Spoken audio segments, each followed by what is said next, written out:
The Pearl Standard believes that when the majority of humanity is enslaved and stripped of its human freedom by money, civilization will inevitably descend into chaos. Behind the seemingly orderly monetary and financial systems lies increasing chaos. Human civilization experiences a rapid increase in entropy as humanity's humanity is lost to the enslavement of money. The contemporary world is depicted as absurd. The poor are forced to live like fish out of water, clinging to branches, gasping for their last breaths in despair. Even the middle class is constantly awakened in the night, as they struggle on a rocky mountain road in their dreams, trying to balance themselves on bicycles, reminding themselves to maintain equilibrium, or else they will never rise again.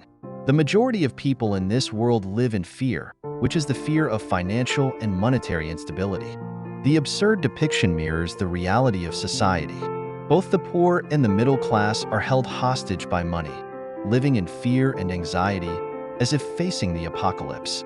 Only the super-rich, especially the interest groups endorsed by the noble name of the state or operating behind the shadowy scenes, can manipulate the currency and accumulate real social wealth.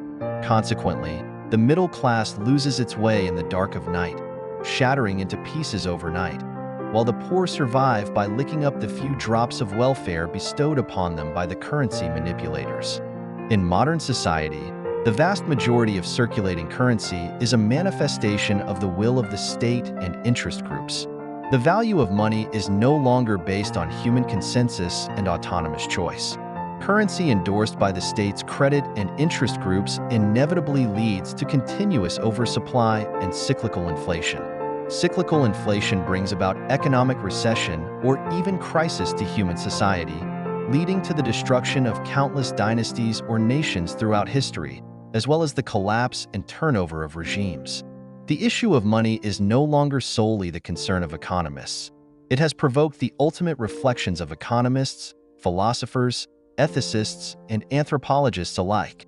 As early as in ancient Greece, the philosopher Aristotle proposed that humans are rational animals and should have the power of free choice. Free will is the expression of human dignity and value, the essence of human nature. Only currency that conforms to human nature, embodying the free will of individuals, is considered sound money. As a responsible return-to-origin currency for humanity, it must return to the three basic attributes of commodity money: value stability, wealth accumulation, and contractual foundation.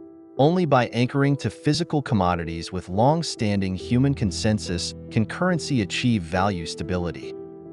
The strict binding of the anchor establishes value stability, serving as a measure of wealth accumulation, rather than being constantly harvested in currency holding, thus enabling currency to serve as a trustworthy medium in a free society and become the basis of social contracts.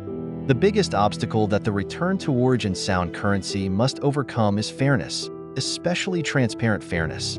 In the scenes of modern political and economic activities, there are too many symbols of balance, but they are merely fig leaves for plundering. The scales of fairness have long been unbalanced, and more often than not, it is the conspiracy of the powerful manipulating the currency that prevails. People can only earn a living through labor. Even if they accumulate wealth, it may disappear at any time due to the inflation caused by excessive currency printing. All of these are the fundamental causes of the increasing entropy of modern human civilization. Therefore, the fairness of the return-to-origin sound currency must ensure that everyone has equal rights and mechanisms to obtain currency. It is necessary to completely abandon the special accounting methods of banks and the deposit currency mechanism, ensure the stability of the currency value, and balance the total amount of currency with social wealth. At the same time, this fairness must be transparent. It is necessary to completely eliminate shadow banking, eradicate the financial black box mechanisms manipulated by a few, and abandon all financial derivatives that merely pass the buck. Human economic life no longer needs Lehman Brothers.